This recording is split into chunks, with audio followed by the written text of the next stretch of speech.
Good evening, America, and good evening, Boston Harbor, where today we are witnessing one of the most significant events in American history, sponsored by GMC. We are professional grade. There's a chill in the air on this December day in New England, but from what we hear on the ground, the action is sure to be hot. And now, welcome inside the broadcast booth, everybody. I'm Joe Buck, and joining me as always is Hall of Fame quarterback Troy Aikman. Troy, as we look down on the quiet harbor below us, what are your initial impressions of the situation? Well, Joe, the harbor may be quiet now, but based on what we saw earlier today, I don't think it will stay that way for long. The locals here have been getting more and more riled up all day, and it sounds to me like their coach's pregame pep talk in the locker room has them pumped up and ready for action. That's right, Troy. And for more on that, we're going to send it down to our on-the-ground reporter, Erin Andrews. Erin? Hi, Joe. Like you said, the situation down here is pretty tense. The population heard speeches for hours earlier today, and it seems that quite a few of them have now gone to get dressed up and wreak some mayhem. It must have been quite a speech. Can you tell us what Coach Belichick told them, Erin? I'm sorry? What did Coach Belichick tell his players in the locker room? It wasn't Bill Belichick, Joe. It was Samuel Adams. Samuel Adams? So all the players were drinking, you mean? Huh? No, that's not. Man, I tell you, if I had tried to do that when I was on the Cowboys, Coach would have booted me off the team right then and there. I mean, players these days disrespecting authority. I agree, Troy. That is a disgusting act. They weren't drinking. They were hearing a speech from Samuel Adams. That's his name, Troy, Samuel Adams? Really? I didn't realize Belichick had been fired. Neither did I, but regardless, it doesn't matter who their coach is. I haven't seen the Patriots this riled up since they were down 28-3 against the Falcons in the Super Bowl, and we all know how that turned out. Did quarterback Mac Jones have any words for his team, Erin? Mac Jones, but what? 1773, Joe. Oh, I apologize. I'm truly sorry about that. I forgot. What did Tom Brady say then? Hello, Erin. Sorry about that, folks. It seems we're having a little bit of technical difficulties. So, Troy, do you think the Patriots have what it takes to get a victory here today? I do, Joe. Like Erin said, it sounds like they're going to play with a lot of passion, a lot of energy, and a chip on their shoulder for sure. They want to prove they have what it takes to beat a top team in the league. And a top team it most certainly is. I haven't heard much about this expansion team before today, but my producers tell me that the British are considered heavy favorites in this one. I guess the league's London games have been paying off, Troy, generating enough hype for a full-fledged franchise. It's great to see, Joe. And look, down on the docks there, it seems the Patriots are now taking the field. Here come a few of their mascots, but they're not wearing their usual costumes. That's not Pat the Patriot, is it? No, indeed, Troy. I'm not sure what they're wearing, but this seems a little culturally insensitive. I don't know if our cameras should be picking this up. Yes. Hello? Well, it seems we've got Erin back to give us a breakdown of what's happening.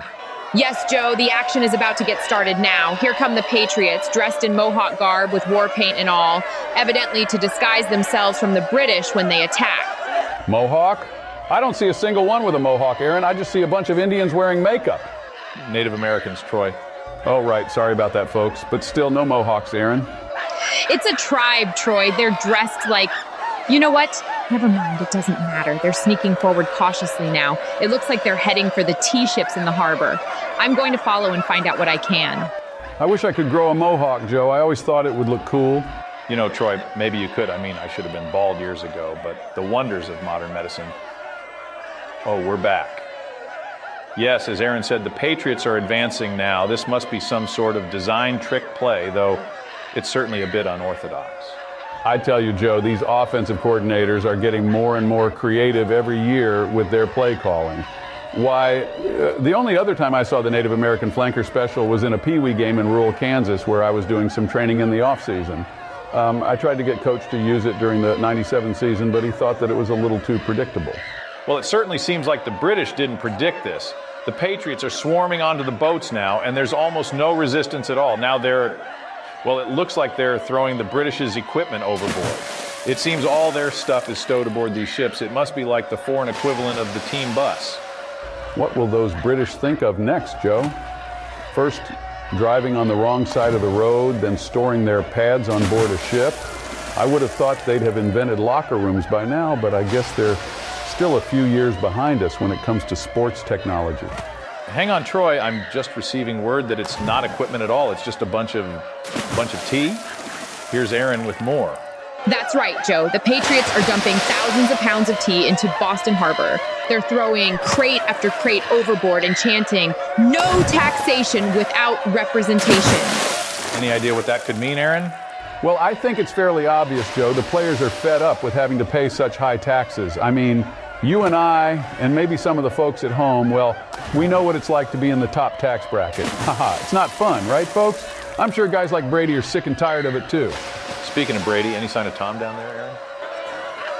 No, Joe, no, there isn't. But the Patriots are still going. The British are going to need to mount some sort of defense here. I tell you, Joe, this sort of thing would never have happened when I was in the league. I mean, this has to result in penalties and ejections, right? That's a good question, Troy. And with more on that, here's our rules analyst, Mike Pereira. Mike? Thanks, guys. No, what we're seeing here is clearly against the rules. There's no doubt about that. Unfortunately, it seems there's no officiating crew on site to handle the situation, so there will not be any repercussions at this time. Rest assured, however, that Commissioner George is certainly going to crack down hard on these offenders. Their actions here are quite intolerable. Thanks, Mike. It seems the last of the tea is being chucked overboard now. You can see in this shot, courtesy of our aerial coverage provided by Goodyear, that the waters around the ships are stained a murky brown. It doesn't look too appetizing. Are you a fan of tea, Troy? No, not at all, Joe. I can't stand the stuff. Neither can I. But if you are in need of a drink, make sure to check out the all-new Bud Light Next. A zero-carb beer that's sure to refresh you while keeping you fit. Bud Light Next, in stores now. The Patriots should have had some of that, Joe. It's much better than Sam Adams. You're right there, Troy. Well, as the action below comes to a finish, with that, we'll wrap up our coverage of this historic event. Thank you for joining us, and we'll see you next time.